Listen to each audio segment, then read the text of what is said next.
सध्या पावसाळ्याचे दिवस आहेत आणि पावसाळा सुरू झाला की मोठ्या प्रमाणात समस्या निर्माण होते ती म्हणजे रस्ते वाहतुकीची। साधारणतः पाहायला गेलं तर रस्ते वाहतूक ही अत्यंत महत्त्वाची आहे। मात्र पावसाळ्यामध्ये संपूर्ण ठिकाणी निर्माण होणाऱ्या खड्ड्यांच्या साम्राज्यामुळे नेमकी वाट कशी काढायची, नेमकी गाडी कशी चालवायची, मुळात दुचाकी नेमकी चालवायची कशी, असा सवाल या चालकांपुढे निर्माण होतो। मात्र सद्यस्थितीत पाहायला गेलं तर मुंबईच्या अनेक ठिकाणी मोठ्या प्रमाणात खड्ड्यांचं साम्राज्य निर्माण झाल्याचं पाहायला मिळत आहे। एकंदरीत पाहायला गेलं तर सातत्याने सरकारी मंडळ असेल किंवा सरकार असेल तर मुंबईतील रस्ते हे पूर्णपणे दुरुस्त करणार असल्याचं म्हणाले होते। मात्र सद्यस्थितीत पाहायला गेलं तर मुंबईतल्या अनेक ठिकाणी मोठ्या प्रमाणात खड्ड्यांचं साम्राज्य पाहायला मिळतं। मी सध्या आहे दादरच्या टिळक ब्रिजवरती आणि या टिळक ब्रिजवरती नेमकी परिस्थिती काय आहे, वाहतूक कशा प्रकारे सुरू आहे याची आपण अधिकची माहिती जाणून घेणार आहोत। त्यानंतर मुंबईतील मुळात मुंबई असेल, उपनगर असेल त्या भागांमध्ये नेमकं सद्यस्थितीत खड्ड्यांचं साम्राज्य कसं आहे याची माहिती आपण जाणून घेणार आहोत। सद्यस्थितीत मी आहे या टिळक ब्रिजवरती, इकडची दृश्य आपण पाहणार आहोत। ही सध्या आपण या ठिकाणी दृश्य पाहत आहोत। साधारणतः समोरचा जो तुम्ही भाग परिसर पाहत आहात हा सगळा जो आहे टिळक पूल आहे, टिळक उड्डाण पूल हा आहे। या ठिकाणी आपण पाहतोय टिळक उड्डाण पुलावरून मोठ्या प्रमाणात वाहतूक जी ती होत असते। साधारणतः ज्या वेळेला जीर्णावस्थेतील जे पूल होते त्यांच्या दुरुस्तीच्या कामाचं काम जे ते हाती घेण्यात आलं तर महापालिका प्रशासन असेल, रेल्वे प्रशासन असेल किंवा शासन असेल, प्रशासन असेल यांच्याकडून जेव्हा पुलाच्या दुरुस्तीचं काम घेण्यात आलं होतं त्यावेळेला साधारणतः जे काही जुने पूल आहेत त्यांचा ऑडिट जे ते करण्यात आलं होतं। मात्र सध्या पाहायला गेलं तर ज्या वेळेला लोअर परेलचा ब्रिज असेल, डिलाय रोड ब्रिज असेल, हा जेव्हा ब्रिज साधारणतः आपण पाहतोय त्यावेळेला हा ब्रिज पाडण्यात आला होता त्यावेळेला मोठ्या प्रमाणात वाहतुकीचं वर्दळ जी आहे ती किंवा मोठ्या प्रमाणात वाहतूक जी आहे ती एल्फिस्टन पूल आणि हे टिळक ब्रिज आहे त्यावरून मोठ्या प्रमाणात होताना पाहायला मिळाली। मात्र सध्या जर आपण पाहायला गेलं तर या पुलाच्या रुंदीकरणाचं काम जे ते केलं जात आहे। आपण पाहतोय एकंदरीत साधारणतः ही दुचाकीची जे दुचाकी चालक आहेत ते या मार्गातून कशा प्रकारे दुचाकी चालवत आहेत हा सगळा परिसर आपण सध्या पाहतोय। साधारणतः एकंदरीत पाहायला गेलं तर ज्या प्रकारे संपूर्ण मुंबईचं जर आपण पाहायला गेलं तर खड्ड्यांमुळे चाळण झाल्याचं पाहायला मिळतंय। नागरिक सुद्धा आरोप करताना पाहायला मिळतंय, नागरिक सुद्धा सातत्याने तक्रारी करत आहेत। मात्र त्याची दखल नेमकं कधी घेतली जाणार असा सवाल उपस्थित होत आहे।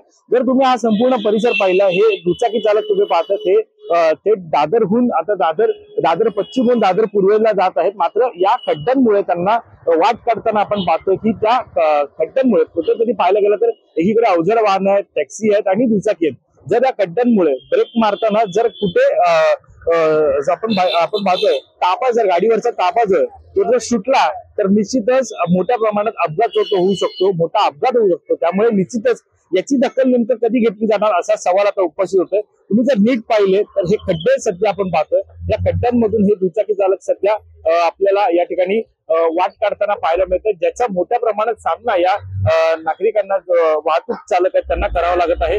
अवजड वाहतूक असेल किंवा दुचाकी चालक असतील त्यांना सुद्धा या सगळ्यातून मार्ग काढताना मोठ्या अडथळ्यांचा सामना जो आहे तो करावा लागत आहे। साधारणतः आपण पाहतोय की या पुलाचं जर आपण पाहिलं तर रुंदीकरणाचं काम सध्या होत आहे।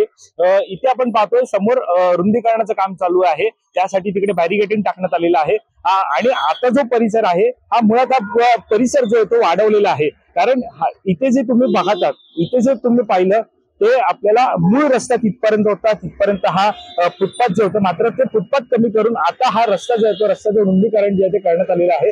आपण काही दुचाकी चालक आहेत त्यांच्याशी सुद्धा संवाद साधण्याचा प्रयत्न आपण करणारच आहोत। मात्र सद्यस्थितीत जर आपण पाहिलं तर पूर्णपणे हा जो ब्रिज आहे, आपण पाहतो उड्डाण पूल आहे, त्यावरती साधारणतः वाहतूक जी ती मोठ्या प्रमाणात होते आहे। मात्र या मोठ्या प्रमाणात होत असलेल्या वाहतुकीला सातत्याने खड्ड्यांचा सुद्धा सामना जो आहे तो करावा लागत आहे। या खड्ड्यांची दखल नेमकं आता या प्रशासन नेमकं खड्ड्यांची दखल कधी घेणार हे सुद्धा पाहणं महत्वाचं ठरणार आहे। साधारणतः मुंबईतील खड्ड्यांबाबत पाहायला गेलं तर गेल्या काही दिवसांपासून सातत्याने राजकारणी असतील ते सुद्धा सवाल जो आहे तो उपस्थित करत आहेत। त्यांच्या मार्फत सुद्धा सरकारला प्रश्न जे ते उपस्थित केले जात आहेत। मात्र ज्याप्रमाणे खड्डे हे सध्या मुंबईमध्ये वाढत आहेत, मुळात पावसाळा सुरू झाला की मोठ्या प्रमाणात खड्ड्यांचं साम्राज्य हे मुंबईमध्ये निर्माण होतं। मात्र या खड्ड्यांवरती आता नेमके खड्डे कधी बुजवले जाणार, मुळात जी आश्वासनं मुंबईकरांना दिली जात होती ती म्हणजे जी आश्वासनं होती मुंबईकरांसाठी ती म्हणजे आपण पाहतो जी आश्वासनं दिली जात होती. काही दुचाकी चालक आहेत त्यांच्याशी आपण बातचीत करणार आहोत. दादा, तुम्ही या पुलावरून आलेला, या पुलावरून तुम्ही आला, तिकडे खड्डे होते, काय वाटतं? लय भरपूर धोकादायक आहे ते, भरपूर धोकादायक आहे. दुरुस्ती करत नाही. दुरुस्ती अजून भरपूर महिने झाले, 3-4 महिने झाले ते तसं भीती वाटते. खड्ड्यात पडण्याची शक्यता आहे. तर आपण पाहायला गेलं त्यांच्याशी आपण बातचीत केली या ठिकाणी. काही अजून दुचाकी चालक आहेत त्यांच्याशी सुद्धा आपण बातचीत करणार आहोत, त्यांच्याशी सुद्धा आपण बोलण्याचा या ठिकाणी प्रयत्न करणार आहोत. हे तुम्ही पाहता, तुम्ही आता इकडनं गाडी चालवत आला, तिकडे खड्ड्यांचं साम्राज्य मोठ्या प्रमाणात झालेलं आहे. खड्ड्यातून गाडी काढताना भीती वाटते, खूप भीती वाटते, कारण का हा असा ब्रिज आहे की ज्याच्यामुळे इकडे खूप सारे ऍक्सिडेंट झालेले आहेत आणि इकडे वाहतूक पण नीट नाही. आणि या साईडला ब्रिज बनतोय तर इकडे थोडंफार कंजेस्टेड एरिया झालाय. तर मुंबईत बऱ्याच ठिकाणी फिरत असतात, मात्र सातत्याने खड्डे पाहायला मिळतात. पावसाळा सुरू झाला की खड्ड्यांचं साम्राज्य येतं. मात्र मुळात पूर्ण खड्डा कधी, आता हे जे खड्डे आहेत ते मुक्त व्हावे अशी तुमची इच्छा सुद्धा आहे, मात्र या खड्ड्यावरून तुम्ही आता आलात, किती धोकादायक आहे? धोकादायक, कारण तिकडे आता खडे वगैरे पण साचलेत. खड्डा नाही, फक्त खड्ड्यांच्या पुढे असे खडे वगैरे साचलेत आणि वरून आम्ही एका साईडने जातो. तर आम्हाला मी कॉलेजला असतो आता सध्या तरी. कॉलेजला जाताना थोडी भीती वाटते. मम्मी पप्पा बोलतात गाडी नीट चालू, इकडे आता खड्डे चालू झालेत तर गाडीची पण वाट लागते, म्हणजे गाडी वगैरे तुटण्याची शक्यता असते. म्हणजे शॉक ऑब्झर वगैरे नीट नसतील किंवा गाडी सर्व्हिसिंग वगैरे नसेल तर तुटण्याची शक्यता असते. तर खूप खड्डे आहेत, आम्हाला चालवायला थोडी मला तर भीतीच वाटते. मी आरामात चालवतो. आमच्याशी बातचीत केल्यानंतर त्यांच्याशी सुद्धा आपण बातचीत करणार आहोत. इथे खड्डे झालेले आहेत मोठ्या प्रमाणात, काय वाटतं खड्ड्याबाबत? एकदम स्पीडवर आल्यावर झटका लागतो बाई, पडायचा पण हे रस्ता आहे ना, उतरा नाही तर कोसळायचं भीती आहे. ट्रक वगैरे जात असते, हा जातो ना सर, हा मग ते पण भीती असतं, कधी झटका मारलं, सटकलं, मध्ये गेलं तर फिनिश चक्का. प्रशासनाला काय सांग?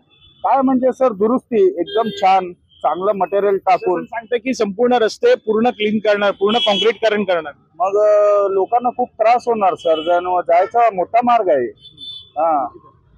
साधारणतः आपण पाहिलं इथे आपण जे दुचाकी चालक आहेत मुळात त्यांच्या समस्या आपण जाणून घेत आहोत. खड्ड्यांमुळे जे काय त्यांना वाहतूक, जे आपण पाहायला गेलं तर दुचाकी ते चालवतात त्याच्यामुळे त्यांना मोठ्या समस्येचा सामना जो होतो त्यांना करावा लागतो. साधारणतः पाहायला गेलं तर इथे जे दुचाकी चालक जे मुळात पाहायला गेलं तर खड्डे हे मोठ्या प्रमाणात मुंबईमध्ये निर्माण झालेलेच आहेत, मात्र त्या खड्ड्यांवरती आता नेमका तोडगा कधी काढला जाणार, मुळात हे खड्डे कधी बुजवले जाणार असं सुद्धा सवाल हे दुचाकी चालक उपस्थित करत आहेत. त्यामुळे या सगळ्यावरती आता प्रशासन नेमकं कशा प्रकारे कारवाई करतं, खड्डे कशा प्रकारे बुजवले जातात आणि या ठिकाणी नेमकं मुंबईकरांसाठी सुकर रस्ते वाहतूक कधी त्यांना उपलब्ध करून देणार हे पाहणं महत्त्वाचं ठरणार आहे. कॅमेरा पर्सन अवधेश कोरीसह मी वैभव पाटील, मुंबई.